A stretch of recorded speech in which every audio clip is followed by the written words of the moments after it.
ప్రతి గ్రామంలో క్రీడా ప్రాంగణాలు కట్టినాం, ప్రతి గ్రామంలో నర్సరీలు పెట్టినాం, ప్రతి గ్రామంలో పల్లె ప్రకృతి వనాలు పెట్టినాం, ప్రతి గ్రామ పంచాయతీకి ట్రాక్టర్ ఇప్పించినాం.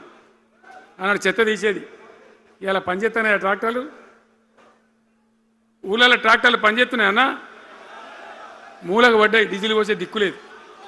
ఏం చేయాలా? పల్లె ప్రకృతి వనం పెడితే దాన్ని నీళ్ళు పోసే దిక్కులేదు. ఏం రోగం వచ్చింది? ఏం బాధ? డీజిల్ లేదా? ఆ తెలివి కూడా లేదా?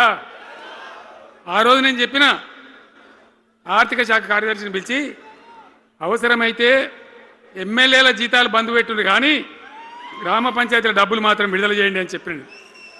అంత టెన్షన్గా డబ్బులు పంపించేది, కార్యక్రమాలు జరిగేది, గ్రామాలు మంచిగా ఉండేది.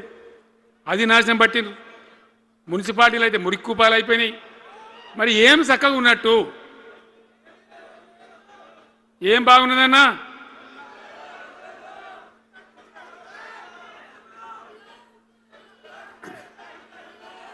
అందుకే జీవన్ రెడ్డి గారు లాంటి సీనియర్ నాయకుడు, అనుభవం ఉన్న వ్యక్తి నోటికెళ్ళి ఏం మాట వచ్చింది?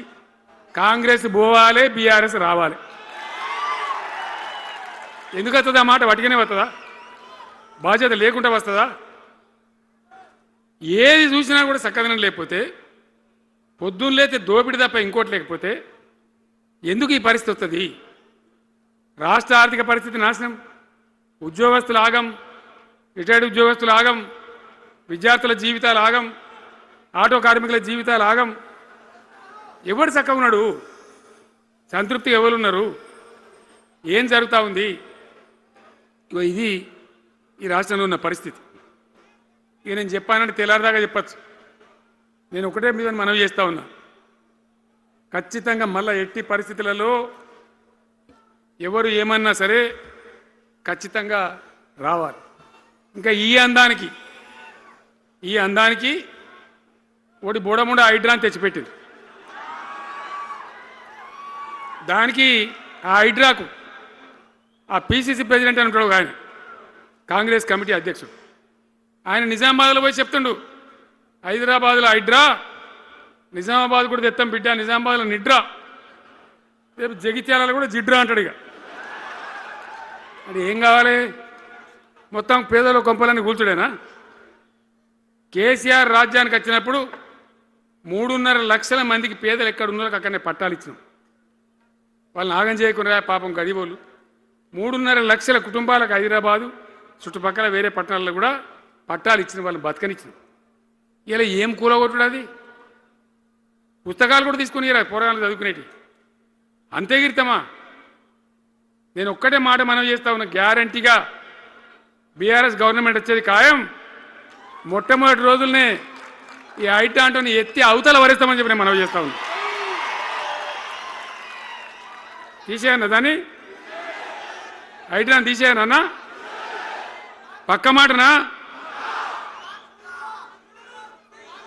మళ్ళా మొదలు పెట్టిరా? ఇక జరాగు, 5 నిమిషాలు అది అయిపోతుంది. హైడ్రాని పీకేసి మొదటి సంతకంతోనే తీసి చెరువులో వాడేస్తాం దాన్ని. ఇప్పుడు మనం చేయలేం. 46,000 చెరువులు మంచిగా చేసినాం. ఏమన్నా గుడిసె కూడా కొలగొచ్చామా? ఇల్లు కూడా వచ్చామా? ఇదేమి ఇచ్చేంతరం నాకు అర్థం కాదు. మూసి అని దాని ఎంబడి వాడారు, దానికి ఆడ గరీబులు ఉంటారు పాపం. మూసి ఎంబడిన గరీబులను వాళ్ళని ఏమి ఏడిపించుడు? పొద్దున్న లేతే వాళ్ళు నిద్రపోకుండా, వాళ్ళ కంటి మీద కొనుక్కు లేకుండా, అది ఎవడు చేసే ప్రాజెక్ట్ అయ్యేది కాదు, పీకేది అవుతుందా? 15,000 ఇల్లు కూడా కొడతారట. ధర్మమేనా అది? ఈ రకంగా ఒకటి పనికి మాలిన హైడ్రా తెచ్చి మూసి అది చెయ్యాలి, మూసి మంచిగా చేయాల్సిందే బద్దనేవాడు అన్నాడు. అన్ని వేల ఇల్లు కూడా కొట్టడం ఎందుకు నాకు అర్థం కాదు. అలా ఏం లేదు, భూములు కబ్జా పెట్టే రియల్ ఎస్టేట్ దందా తప్ప దానిలో ఏం లేదు.